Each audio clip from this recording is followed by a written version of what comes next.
So today, I want to talk a little bit about grief, but not in the context that a lot of us would assume. Not in the context of losing a loved one. That is a reality, right? And sadly, a lot of us have experienced that in our lifetime. But I want to talk about grieving the loss of a dream. This is something that I don't hear much about in any context, really. There's just not a lot of people talking about this. Yet it's a reality for almost everyone in the room at some point in their life. You have a dream and something happens and your plans are changed. And I want to look at the story of Hagar and examine how she processed the loss of her dream. Now, a lot of times when we talk about Hagar, we always talk about divine election. We talk about man's plans versus God's design, right? These kinds of things, chosen versus not chosen. We're not talking about that today. I don't have an issue with those things. I affirm those things. But today I want to look at Hagar, from the story of Hagar, from her perspective. What was she going through? What was she dealing with? And the grief that she endured, how did she process that? And what does that mean for us? That's where we're going today. Now, you have to excuse me, I'm fighting a little cold here today, like many of us. This hits a little close to home for me. When I originally wrote this message was about 2 years ago. And I said, Father, what would you have me to share, for today? And I thought about it, and this came up in my spirit. And I said, well, I don't usually like to recycle messages per se. Torah portion is a little different because we go through that all the time, but I said, I don't really want to recycle this. And I'm like, well, okay, Lord, this is what you want me to do. So this is what I'm going through, preparing, and I'm looking at this, and I'm looking at aspects of this. And sometimes when you go through something and the Lord shows you, gives you a teachable moment through that, or he reveals something to you, and you're like, oh, that's great. I learned something, and now I'm moving on, and I'm done with it. And as I was going through this message, I realized I'm not done with this process myself. 2 years on the outset of the first time I spoke this. So, like I said, it hits a little close to home because in a lot of respects, I'm still here, and we'll talk about this. So who has ever had a vision? Who has ever had a vision of what their life would be like, only to have it stolen by circumstances, right? You say, when I grow up, I'm to be this, or this is the type of person I want to be, this is what I want to give my life to, this is the things I want to pursue and chase, and you're on that path and you're doing the thing, and it gets derailed. It gets taken from you through no fault of your own in many cases, and you're not going to get it back. And the dream you had is gone. How do you recover from that? Dreams and aspirations may be taken from us, yet how we respond to that trauma, that will determine our future. Whether we stay stuck in pain and bondage to the past, or we walk in hope and freedom and embrace a new future. So these lessons from Hagar, we're going to see from her perspective, she was given a vision. She was given a vision of a hope and a future that would elevate her status, elevate her position, take her out of a place, a lowly place, to a high place. That was the promise. That was the vision. And it was taken from her. How did she handle that?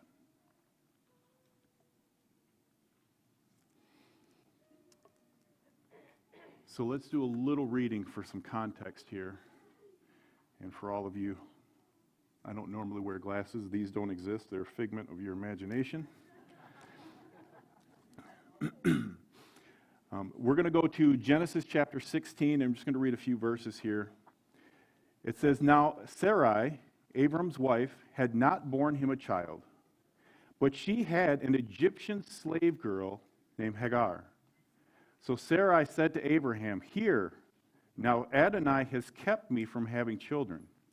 So go in and sleep with my slave girl. Maybe I'll be able to have children through her.' Abraham listened to what Sarai said. And it was after Abram had lived 10 years in the land of Canaan that Sarai, Abraham's wife, took Hagar the Egyptian, her slave girl, and gave her to Abram, her husband, to be his wife." Okay. Hagar was given as a wife to Abram, right? She was the possession of Sarai. And she was just that. She was a slave girl. She was Egyptian. She was not of God's people, right? She was an outsider, and she was property. And you do with property what you want to do with. And it was common that if you couldn't have children yourself, you could take a servant, your property, and have children through your property, and I keep using that word intentionally, and that would be your child, right? Kind of like a forced surrogate, if you will.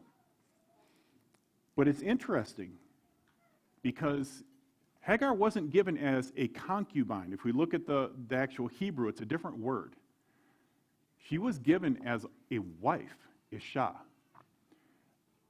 The Hebrew word for maidservant is shifcha, which is even different than concubine. So it's very clear. She was given as a wife. What does that mean? See, Sarai was the authority. She had the ability to initiate and allow a promise. What was this promise? It was a change of status for Hagar. You're not going to be property anymore. You're going to be elevated to the status of a wife. Even if it was a quote-unquote second wife. It was a step up in this world. It was a big step up. Now you've got more privileges, you've got rights, right? You're on a more equal footing. You're not property anymore. You're part of the family. It's a huge deal. Huge deal. So you can imagine Hagar's excitement, right? I'm not going to be property anymore. I'm going to be elevated. You can imagine her vision, right? God made a promise to this man, right? He's going to make a great nation out of him, and I get to be a part of that? I get to be a part of this family? I'm not a slave anymore?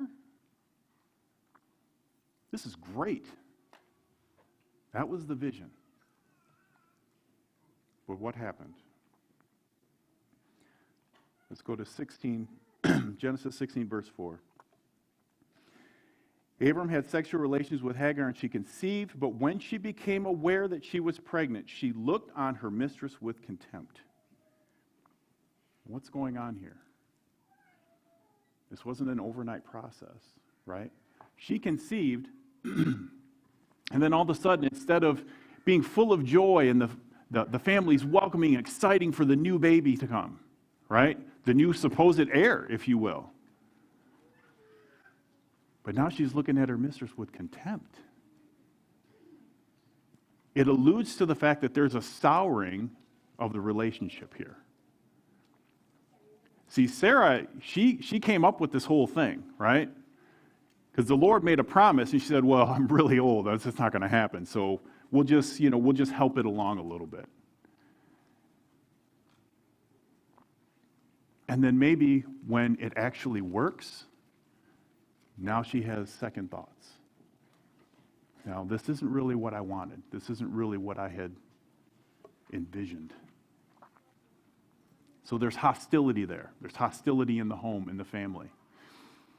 And we'll jump to Genesis 21:9. We see after Ishmael's born, that there was hostility between him and the promised son, right?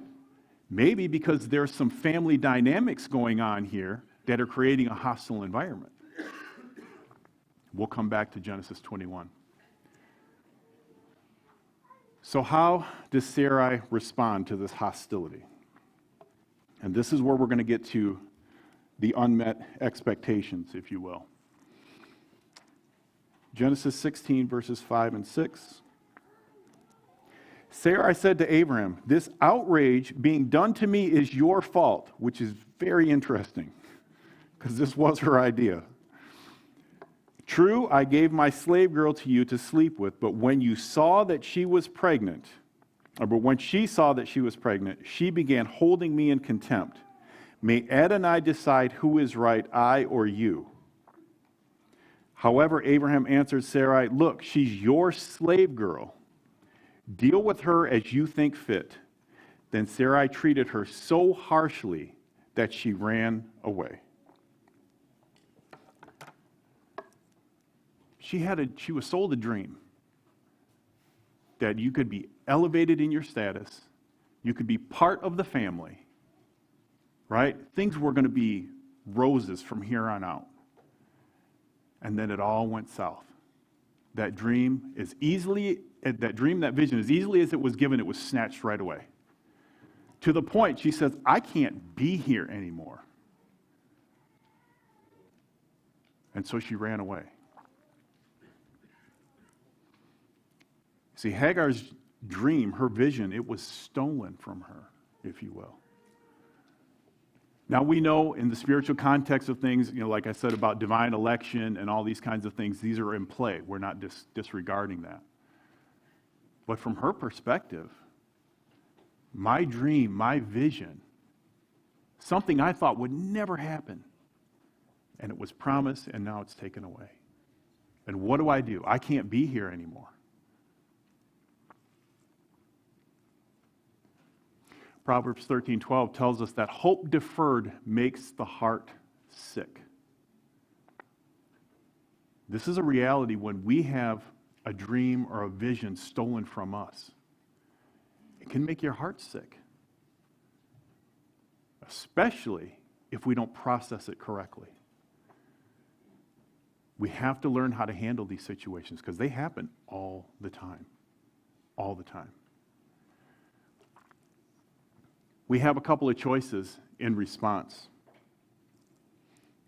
We can accept defeat and resign ourselves to our circumstances. That's what Hagar could have done, right? Oh, well, I guess it's not going to happen. I'll just hang out here and languish in my self-pity. You can accept and internalize the fact that maybe you're just not good enough, right? Maybe that dream that you had, that aspiration that you had was just too big for you, and you're not qualified. Well, if you go down that road, that breeds insecurity. And insecurity leads to doubt about yourself. And that has a logical conclusion of despair. That's a dark hole that you dig for yourself, and it's hard to climb out of. We can do like Hagar did. We can retreat. We can run away, evade the whole situation entirely, right? I had this dream. It was taken from me. I'm out. I'm done. I'm not even going to talk about it anymore.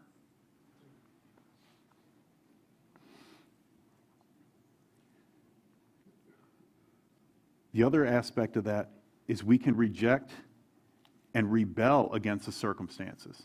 Not only am I going to run away, I'm going to start a great nation by myself. Forget you, Abraham. Right? I'll go do my own thing. Oh, that church that kicked me out, I'll show them. I'll go start my own ministry. Right? All these kinds of attitudes. It's the I'll show you attitude. But the problem with that is we haven't dealt with the heart issue. We have not dealt with our heart. And a broken heart, a hope deferred makes a heart sick. You're operating with a broken heart. And that limits your ability to function properly, right? There's the new Taylor Swift song, "You Can Do It With a Broken Heart." You absolutely cannot do it with a broken heart, right? You can't. You can't.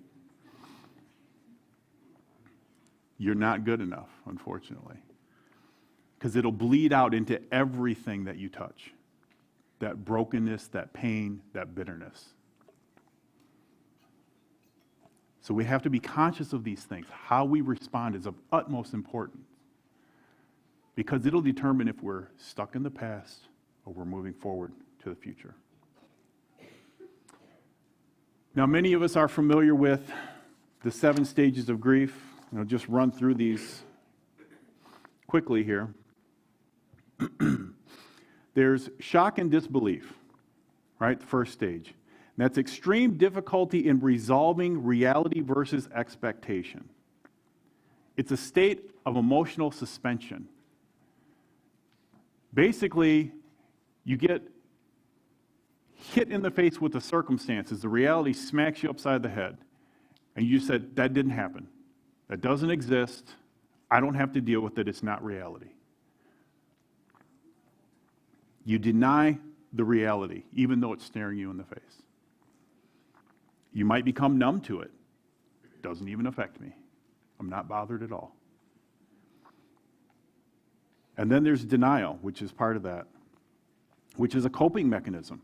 I'm going to reject the loss, right? They didn't really take anything from me. I didn't want it anyway, right?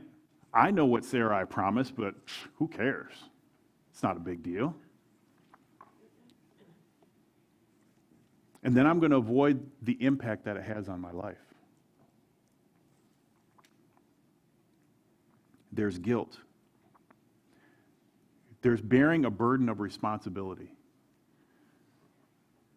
Sometimes you wonder, what did I do to cause these events to happen? Did I say the wrong thing? Did I do the wrong thing? Right?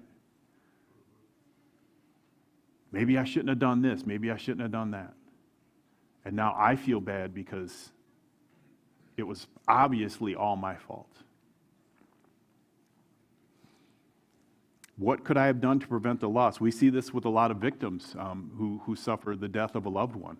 Man, if I just wouldn't have gone to the store that day, that car never would have hit us. Right? If I just would have been here instead of there, this never would have happened. And you feel guilty. You have anger and bargaining, where you start shifting the blame. You either blame yourself or you start blaming other people. Can you believe what Sarai did to me? Can you believe Abraham didn't stand up for me? I was given as his wife. And what did he call me? A slave girl.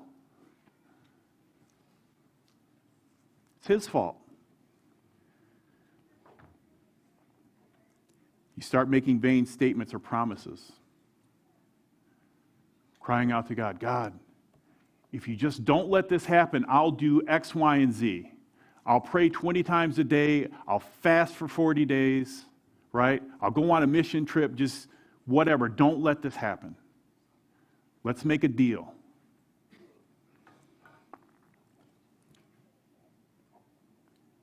The 5th stage, depression, loneliness, and reflection, is where we fall into deep sadness and despair. This is where we begin to lose hope. Maybe things will never get better. Maybe that dream that I put so much effort and energy in is just gone, and I'll never get it back. And I'll never have anything to replace it with. I'm just done. I begin to lose hope. You have isolation and internalization of thoughts and emotions. You shell up within yourself. Those are symptoms of a sick heart.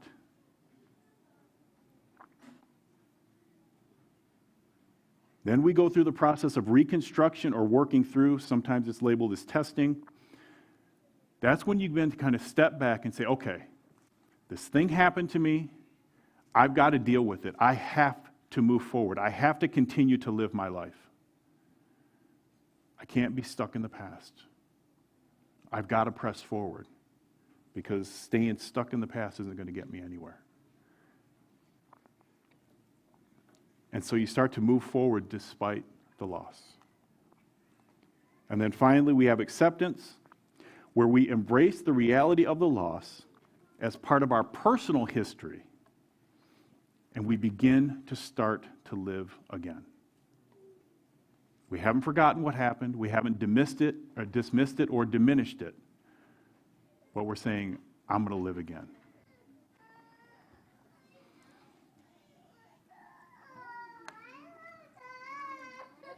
So looking at signs of grief, we just went through the 7 stages of grief. Let's see how this plays out in Hagar's story.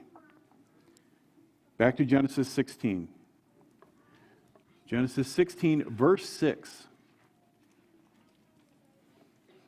However, Abraham said, Sarai, look, she's your slave girl. Deal with her as you think fit. Then Sarai treated her so harshly that she ran away from her.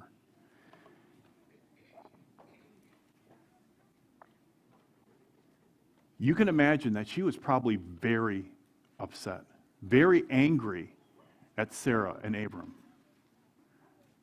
Right? This was your idea. You took me and gave me as a wife to your husband. This was your plan. I didn't resist. I went along with your plan. And now you're giving me a hard time. And Abram, why didn't you stand up for me? Right? You're not going to say anything? You're just going to let her do whatever? You can imagine she was probably very angry, very hurt.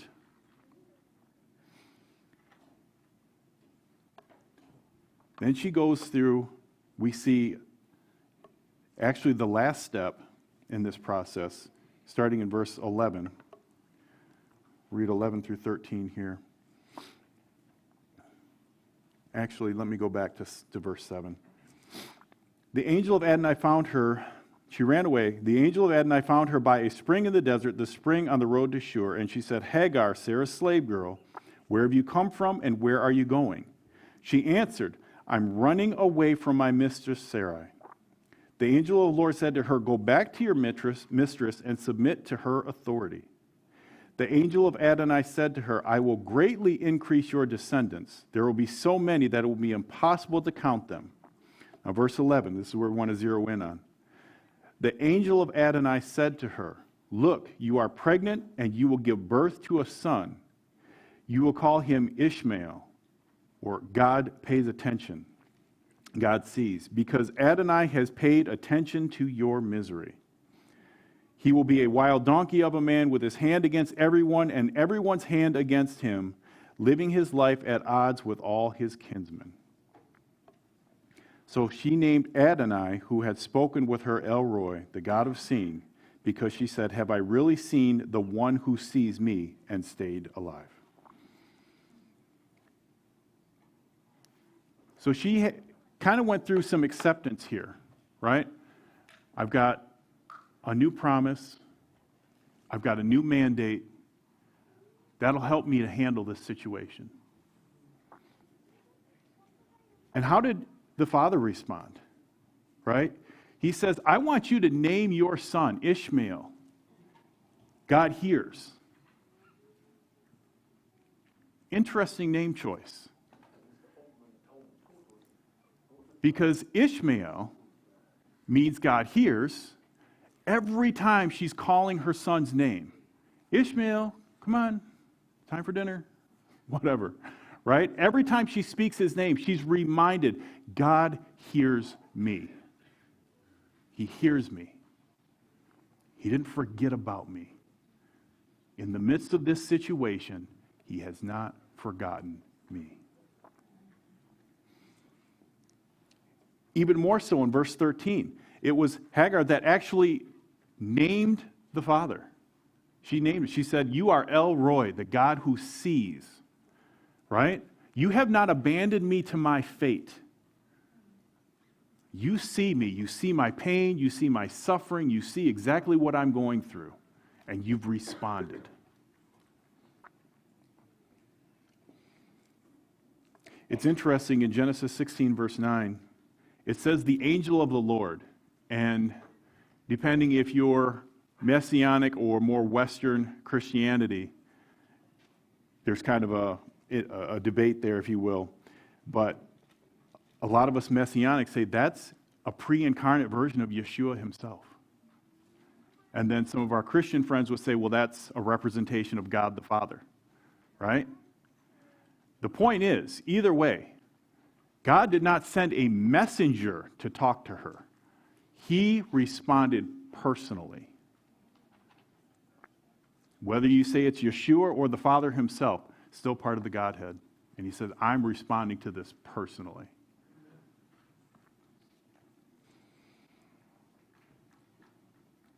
Another interesting note in verse 9 says, the angel of Adonai said to her, go back to your mistress and submit to her authority. Why did Hagar leave? The situation was so bad. She said, I can't stay here. This is a horrible environment. I'm not staying here anymore. And what was God's word to her? What was his mission and mandate for her at that point in her life? Go back. See, when we're suffering in loss and in grief because we've lost something, sometimes our provision may be in the very same place as our pain. The same place that we're going through a trial might be the place of our provision, because maybe the Father has to do something in us. Maybe he's not done with that situation yet, and we can't just co-opt out of it, as uncomfortable as it is.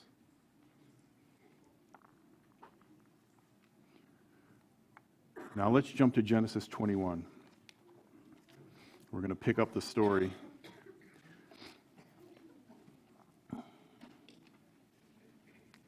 So she was sent away. The angel says, go back, right? A little bit of time's passed. And let's jump in at verse 21, verse 14. Chapter 21, verse 14. All right. Abraham got up early in the morning, took bread and a skin of water, and gave it to Hagar, putting it on her shoulder and the child, and then sent her away. After leaving, she wandered in the desert of Beersheba. Now, wait a minute. Sarah goes back. Father says, you go back, so she does. And then we have Ishmael is kind of poking fun at Isaac, right? Sarah's not happy. She creates a big fuss. And then what happens? Hagar gets sent away again. The dream was stolen from me. And I ran away, right? I ran away. God says, go back. So I go back, right? And I'm thinking maybe there's redemption for this thing. Maybe there's some redemption for me being a wife, having an elevated status, not being a slave girl anymore. And so things are looking good. And then all of a sudden, no, it's stolen again. Now I'm being kicked out. You can imagine she's undergoing shock and disbelief, like, what in the world happened here? God, I did what you told me to do. I obeyed your voice. I went back to a really bad situation because you told me to. You can't protect me? Why am I getting kicked out again? This doesn't make sense.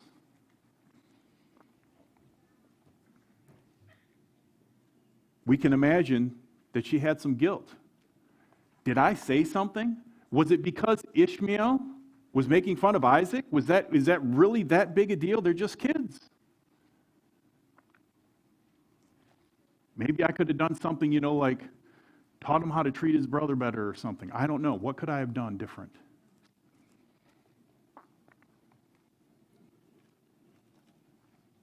Verse 14, it said that she wandered in the wilderness. You can imagine that's a picture of depression, loneliness, and reflection. You're in a wilderness setting, right? You're in a place of isolation, loneliness. There's no resources. There's no assistance. You're just out there. And it's just you and your thoughts. We talked about wilderness before. That when God needs to give you a reset, He will call you to the wilderness. And part of that is to call you back to Him. We need to remember that.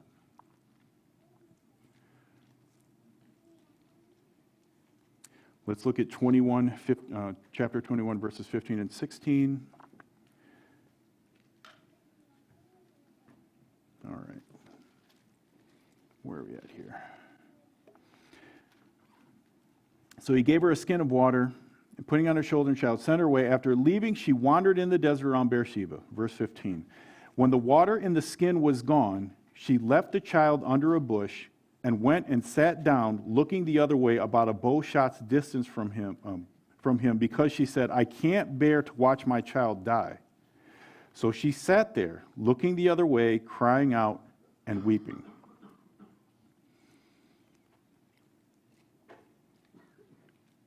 Now we see that she's having a difficult time accepting the finality of death. Right? The water's gone. I'm in the wilderness. There's no resources. And I can't even stand close enough to my child because he's perishing. I've got to remove myself from that situation and look the other way because I know what's about to happen.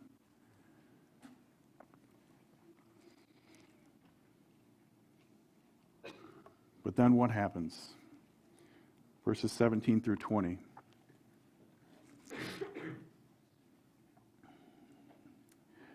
God heard the boy's voice, and the angel of God called to Hagar from heaven and said to her, What's wrong with you, Hagar? Don't be afraid, because God has heard the voice of the boy in his present situation. Remember, Ishmael, God hears, right? Get up, lift the boy up, and hold him tightly in your hand, because I'm going to make him a great nation. Then God opened her eyes, and she saw a well of water. So she went, filled the skin with water, and gave the boy water to drink. God was with the boy, and he grew. He lived in the desert and became an archer. So everything worked out. God showed up, provided. But this was interesting. God just didn't merely come in and rescue. What was his mandate? Hagar, get up. You have to get up. You have to go get the water. He didn't just show up with an angel and just, here's water. You take the skin, which was given by Abram, right? You take that aspect of your past and you go and get this water. You have to do it. You take a piece of your past, you put in the effort, and then you go get my provision.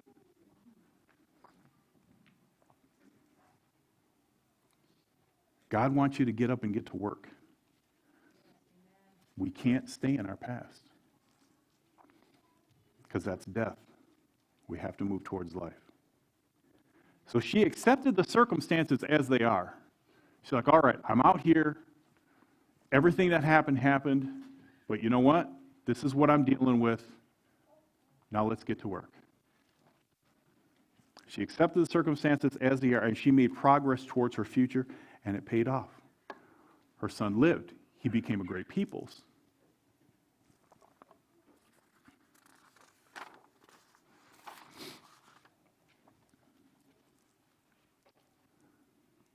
Now, hope.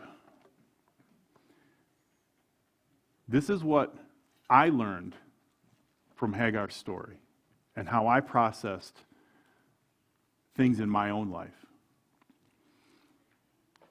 You know, I said this hit home to me, or for me, excuse me. There was a couple years back, we were fortunate enough to have a house built We had purchased some property, found a builder, went through the design phase, all these things. And it was a nice house, guys. It was, for where we were in life, it was our dream home. I had my own separate little wood shop in there, and I had that laid out the way I wanted. I had, in-ground dust collection, all the stuff, everything. that was my happy place. It really was. And in our basement, we had a large basement. We were doing house church, so it's like I'm serving the Lord. I got my happy place out here, beautiful property. It was great, but it was unsustainable. Financially, we bit off a little more than we could chew. And the only way we could maintain it was to rent it out. But we had to rent it out so much that we're essentially being paid not to live in our house. That was not sustainable. And so the hard decision came where, okay, we got to let this go. And it was hard because it wasn't just the physical structure, right? It was the house that me and my wife designed and built together, right? We had emotional and physical, financial investment in this thing. We took that and we made a home out of it. And it was a place where we were able to have our home and serve the Lord. So it was very special in that context. And for me, it was fulfillment of a dream. I remember when I first met my wife, one of the first things I told her when we had serious conversations about what do you want your life to look like? I said, I want to be a woodworker, and I want that to be my full-time business, job, whatever. That was my income, and that was going to pay for me to do ministry. That's what I wanted, those two things. I was achieving that on that property. And it went away. And I talked to the Lord about it. I'm like, why did this, did I do something wrong? What happened? What's going on? And the Lord had to show me, there's just like, that's what you wanted, and it wasn't a bad thing, it wasn't a sinful thing, but that's not what I had for you. Consequently, I've done woodworking since high school, off and on, made a couple of bucks here or there. I've never been able to turn it into a full-time career. I'm a full-time metrologist. I measure parts for a living.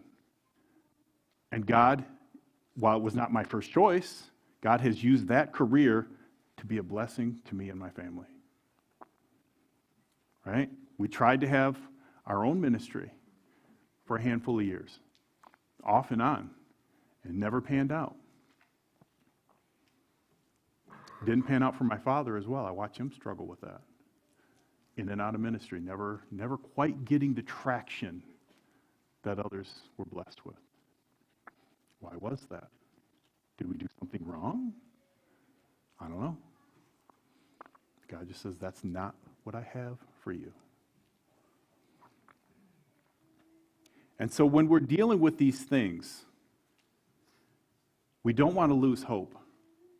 Like, I can never have anything good in my life. I'll never be able to, because I couldn't achieve that one dream, I'll never be able to achieve anything else. But when we are facing the loss of a dream, of a vision, we have to honestly assess what's going on. That begins what's in our heart, right? Where's my heart at? I talk with my son, every once in a while, when we're just having one-on-one dad time, and sometimes he'll bring up the old place. He's like, do you think we'll ever get a house like that? I don't know, son. If that's what the Lord has for us, maybe not. But I can tell that with him, and just like me, there's a little piece of my heart that's stuck back there. And that's what I said. This kind of came back up when I was going through this. Because I thought, man, that was like 2 years ago. Not, the whole house situation was several years beyond that.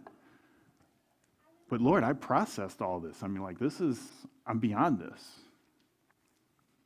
No, you still got a little sliver of your heart's hanging out back here. You got to deal with these things. So you have to honestly assess, where is your heart at in this process? Are you held in bondage to a past dream? Are you fixated on what was? Deuteronomy 29:18 talks about bitterness. And it actually uses the word wormwood, which is literally translated a root bearing a head. And one of the ways I've always looked at that is you have a foundation, a root, right, bearing a head, which represents authority. You have a foundation of authority over your life. Bitterness can be that in your life. If you don't process how something that you desired was taken from you, you can become bitter, and that bitterness will rule your life. And that's why I say you cannot do it with a broken heart.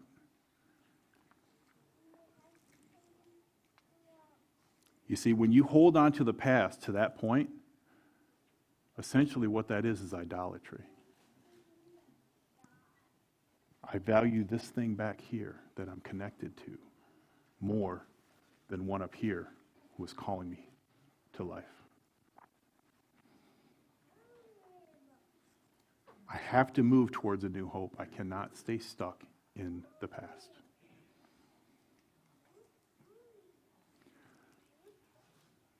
The thing that we wrestle against as we pursue hope is this shattered sense of self. And why do I say that?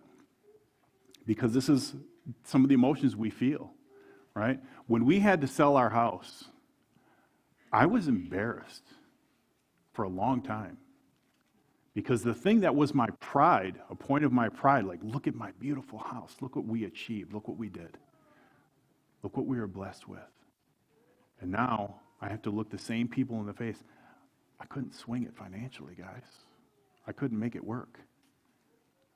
I couldn't hold on to that thing. And so you're embarrassed, you're ashamed,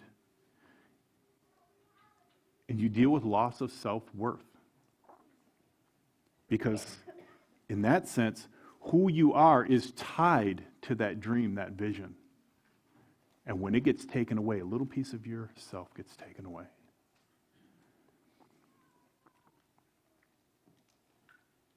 See, my worth, my intrinsic value, is tied to the pursuit and the achievement of a vision.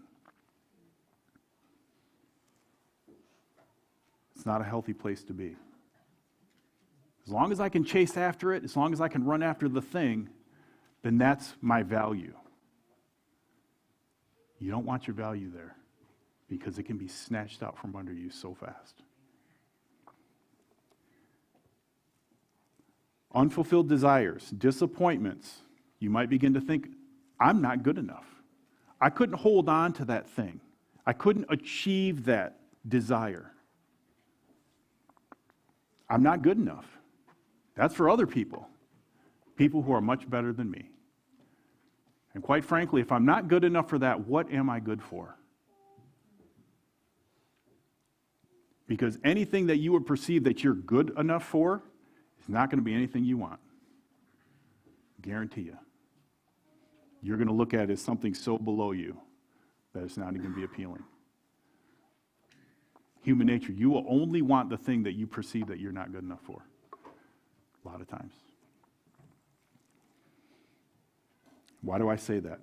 Because your value is directly proportional to your ability to implement your own dream. As long as I can implement it, as long as I can make it happen, then I have value. If I can't do it, then I must have no value at all. These are things that we wrestle with. And these are things that will drag you down into that dark pit of despair. You see, we can't find our worth and value in achievements, in possessions, in things, even dreams and hopes. That's not where our value lies.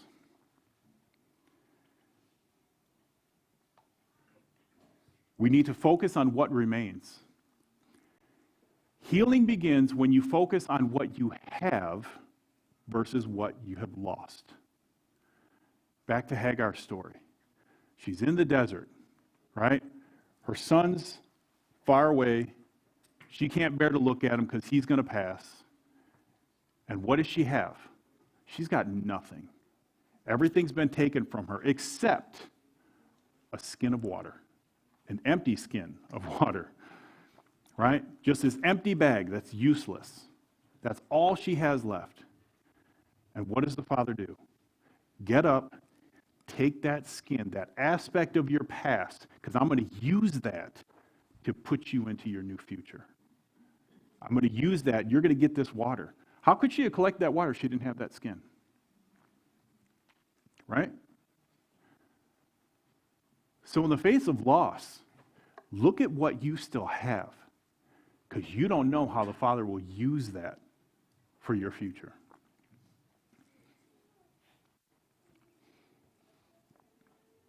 See, these things are the building blocks for your new life, your new identity, and your new destiny. Romans 11:29 in the King James Version says, "The gifts and calling of God are without repentance." God has called you to something. Sometimes we get an idea of what that looks like, and then we chase that rabbit, and we don't catch it. And we say, oh man, maybe I got it wrong. But yet what God will change the context and the situation you're in, and yet that calling still shows up.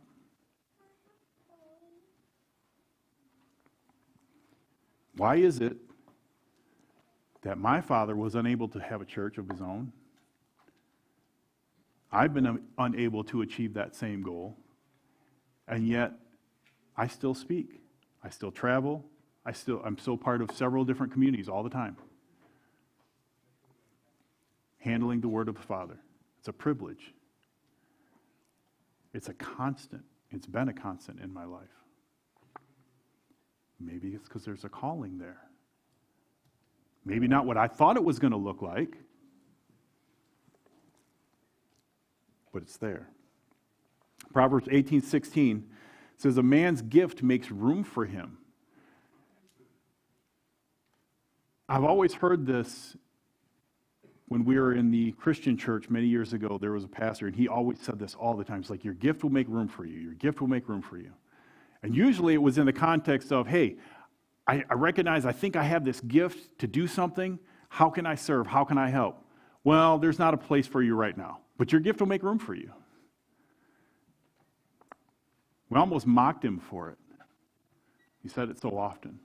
We just thought it was just a way to just brush people off. But it's true. There might not be room for you here, but your gift will make room for you somewhere in God's timing and in his plan. He didn't put you on this earth just because he had nothing better to do. He has a plan and a calling and a destiny for your life. And he'll reveal it to you in stages as you mature and as you grow and as you pursue it. And there will be things that will redirect you, sometimes in painful and hard ways that you don't understand. But that calling, that gifting does not get revoked.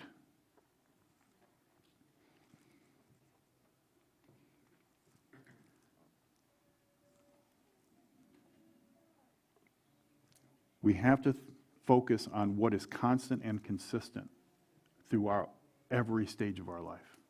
The good, the bad, the ups and the downs. There's patterns there, things that are always the same. And then we begin to restore hope. See, we have to remember that we belong to El Roy, the God who sees us. He sees us in our pain, our trial, and our suffering. I don't belong to my hopes and my dreams and the visions that I pursued. I belong to him.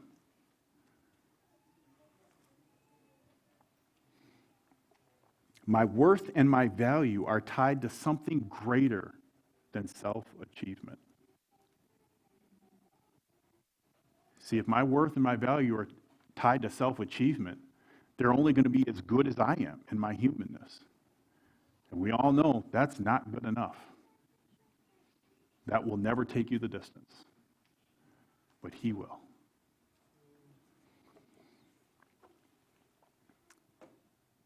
You know, it's interesting looking at Hagar's story when he tells her to get up. There's a difference if you notice how men and women parent, right? So you've got a mom and a dad and you've got a small child. And what happens?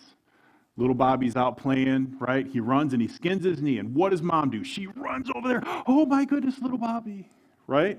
And she's like all in his face now, holding him, right? He's screaming, whatever. And mom's right there like, I didn't know she could move that fast. Same scenario. Little Bobby's out playing, he falls and skins. What does dad do? Get up. You're okay. Right? Dad doesn't run over there. I mean, it's got to be, if you see dad running, you better call the ambulance because it's bad. Right? What does dad say? No, get up. You get up, come here, let me look at it. Okay, you're okay. Right? Neither one is wrong, they're just different. But remember, we have a heavenly Father. And what does the Father say? Hagar, get up. Grab that skin, go over here, and move into your destiny. You're going to be okay. See, the Father sees the injured child. He's well aware that the child is hurt. But he's waiting for the child to get up. Don't just lay there. Get up. The Father speaks comfort. You're going to be okay. Get up. Come on, you're okay. Right? I'm comforting you with my words, but I'm calling you to action simultaneously. That's the Father we serve. We can't just languish.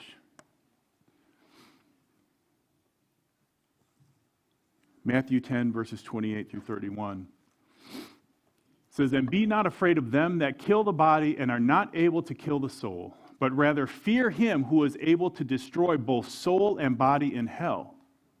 Are not two sparrows sold for a penny, and not one of them shall fall on the ground without your Father? But the very hairs of your head are all numbered. Fear not, therefore, you are of more value than many sparrows."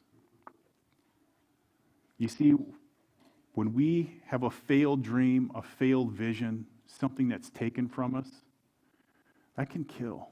It can do damage to the body in the sense of our mind, our will, and our emotions, right? It hurts. It's painful. Sometimes we don't understand it. It's uncomfortable.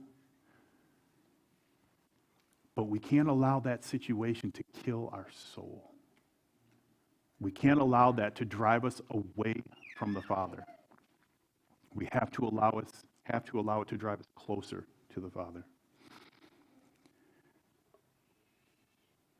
And I would say the last stage, if you will, for restoring hope is developing a plan to move forward. We have to seek the Father for what's next.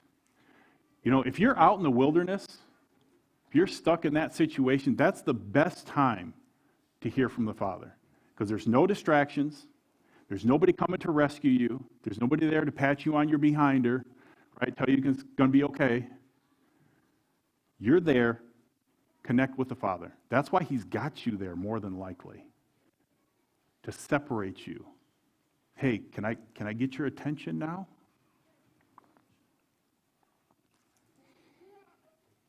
Seek the Father for what's next.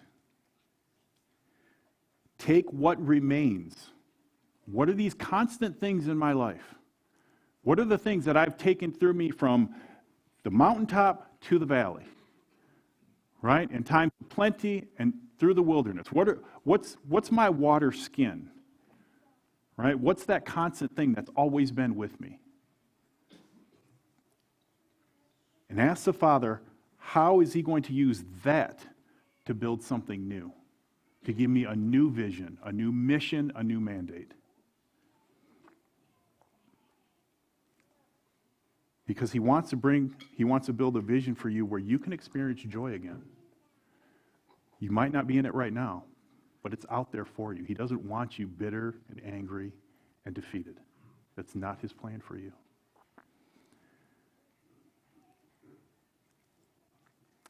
And the biggest thing that I've learned is you have to be content with time. Right? We're talking about all this in the context of grief. We know that does not happen in an afternoon. Right? It takes time. It takes time to process loss, to understand where you are, where your heart is. Healing is rarely instant. It's often a process. And even for me, 2 years later after this message, when I'm thinking maybe I should have been past this was the thing that I learned, Lord, thank you. I'm all done with that lesson now, moving on to lesson whatever, right? No, you're still there because you got a little piece of your heart back here and you haven't fully let that go. Better than it was several years ago, but still a little piece right there. How many of us can say something like that, right? Yeah, that thing happened to me 10 years ago, and I'm mostly okay with it, if we're being honest, right? But there's that little party that's not okay with it. It still hurts. It still stings.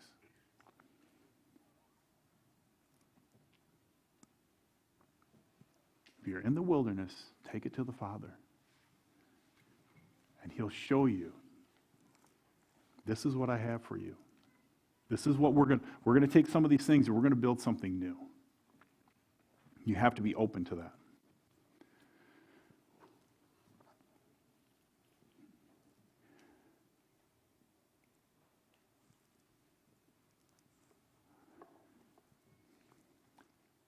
Things to remember.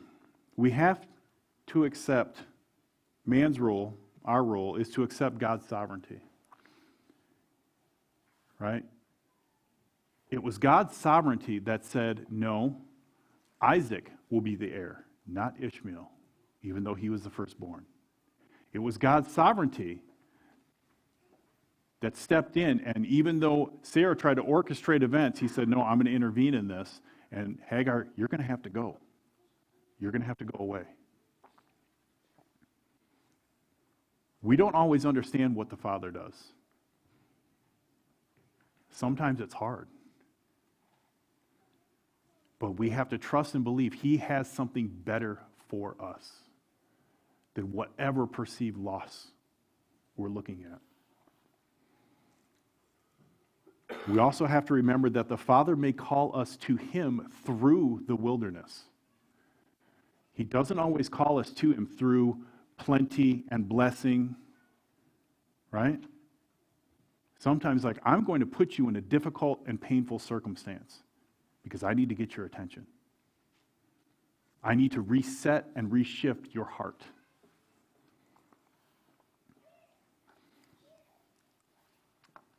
So in closing, circumstances can steal our dreams, our visions.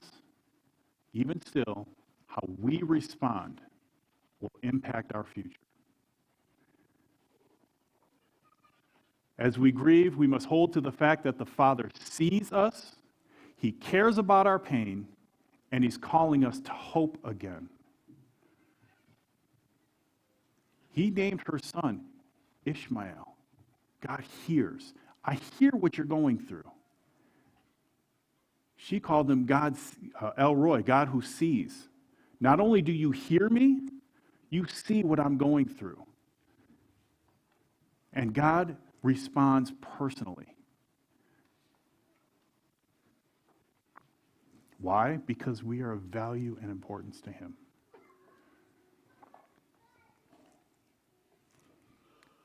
Psalms 147, he says, he heals the brokenhearted and binds up their wounds. As we evaluate our loss, we have to bring our broken heart, our broken, shattered dream, and bring it to the Father. Say, Lord, this was my expectation. It was taken from me.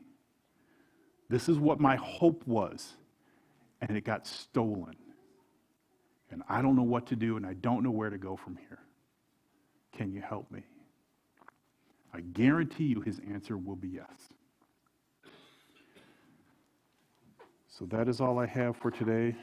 I hope that was a blessing to you. And, with that, I'll say Shabbat Shalom.